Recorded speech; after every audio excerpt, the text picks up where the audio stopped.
তোমরা আগের শর্টসেই দেখেছো যে আমি মা কালীকে একটা ফলের মালা দেব বলে ফল কিনতে গিয়েছিলাম। আর তোমাদের আমি বলেছিলাম যে আমার ইচ্ছা আছে মালাটা আমি নিজে হাতে বানাবো। তো আমি ফুলের মালা গাঁথার যে বড় ছুঁচ হয় সেই ছুঁচ দিয়ে আর লাইলানের দড়ি দিয়ে শুরু করে দিয়েছি মালা গাঁথা। যদিও বাবা লাইলানের দড়িটা ভালো করে ঠাকুরের মূর্তির সাথে মেপে নিয়ে এসেছিল যে ঠিকঠাক সাইজ আছে কিনা, তাও আমার অনেক ভয় লাগছিল যে যদি ছোট হয়। আর এই ড্র্যাগন ফলটা আমি পেন্ডেন্টের মতো করে মাঝখান পোর্শনটায় দিয়েছিলাম যাতে এটা ঘটের সামনেটায় থাকে।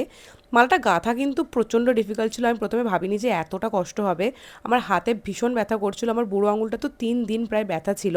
যদিও মা আমাকে অনেকটাই হেল্প করেছে, কারণ মালাটা যেহেতু বড়, মা মাঝে মাঝে ছুঁচটা ধরে দিচ্ছিল। আর আমি বানাচ্ছিলাম মোটা মোটা ফলগুলো, যেমন নাশপাতি, শাকালু, এগুলোতে অনেক কষ্ট হচ্ছিল। তো এই যে দেখো মালা গাঁথা শেষ হয়ে গেছে, এখনও মালাটা পরাইনি, পরিয়ে তোমাদের নিশ্চয়ই দেখাবো।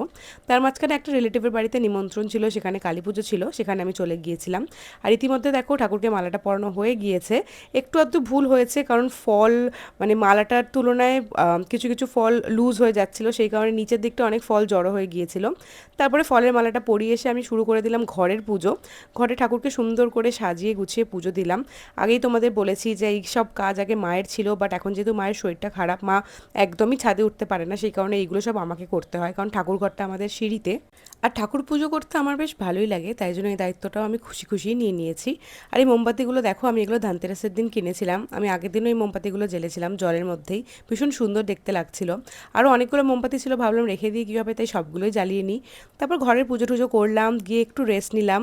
তারপর পরের পার্টে আমি দেখাবো যে আমি কীভাবে কালী পুজো সেলিব্রেট করলাম।